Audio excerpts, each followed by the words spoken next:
Welcome to Reformed Thinking. Today, we're going to jump into what C.S. Lewis called the absolute dead center of Christian morality, the one sin he believed was the root of all our other problems, pride. You know, most people tend to think that the biggest spiritual battles are with sins of the flesh, but Lewis just completely turns that on its head. He argues that the essential vice, the one that truly puts us in opposition to God, is pride. And he frames it with this absolutely startling comparison. Unchastity, anger, greed, drunkenness, and all that are mere flea bites in comparison.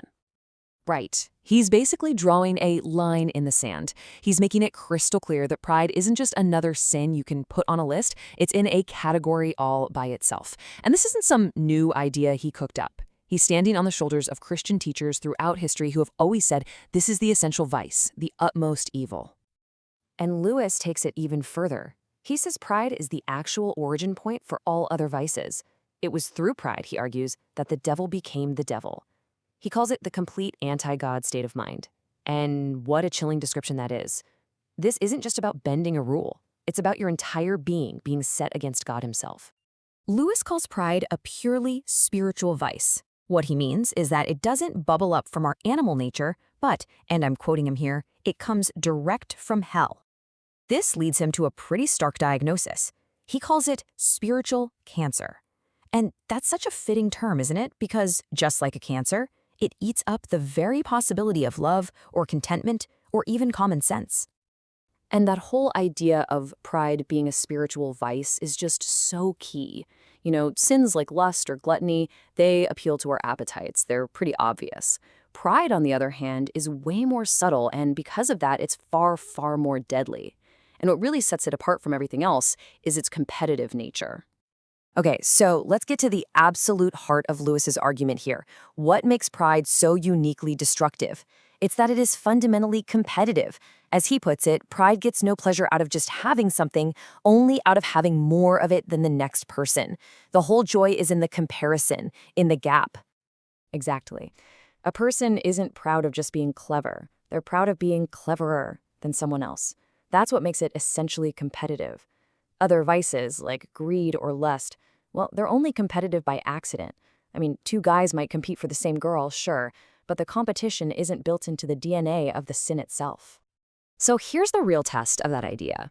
If you remove the competition, pride itself just vanishes. It's gone. In a world where everyone was equally smart or rich, you could still be greedy for sure, but you'd have nothing to be proud of. And that really shows you what pride is truly after. And what it's after is power. It's that feeling of superiority you get from being able to manipulate other people, as Lewis so vividly puts it, like toy soldiers. It's not really about simple pleasure, it's about being above everyone else. Okay, so this can all feel a little bit abstract, I get that. But what's so great about Lewis is that he doesn't just leave us with theory. He gives us some very practical, very real ways to diagnose this in our own lives. He offers two tests to see just how much this vice has its hooks in us. And this first test is just brilliant. It's a fantastic piece of spiritual diagnosis. Lewis says the easiest way to figure out how proud you are is to simply ask yourself this: how much do I dislike it when other people snub me or show off? The whole logic here is that your pride is always in direct competition with everybody else's. So think about it. If you're at a party and you get super annoyed at someone for being the big noise, as Lewis calls them, that's a huge red flag. The reason you're annoyed is because your pride wanted to be the center of attention. It's like he says, the more pride one had, the more one disliked pride in others. Now, the second test is even sharper, especially for believers. Because pride is a spiritual sin, it can sneak right into our religious life. Lewis asks us to really consider this. Does your religious life make you feel better than someone else? If your prayer life or your theology just leads to a feeling of superiority, well, you can be sure that's the devil at work, not God. So if pride is this great, all-consuming sin, what's the great virtue that stands against it? Lewis is very clear that the direct opposite of pride is humility. But his definition of humility is probably not what most of us picture. Yeah, Lewis makes a critical distinction here. True humility is not that false modesty of the greasy, smarmy person who's always putting himself down. That person is still thinking about themselves. The truly humble person, on the other hand, isn't thinking about themselves at all. They're cheerful, they're intelligent, and they take a real, genuine interest in other people.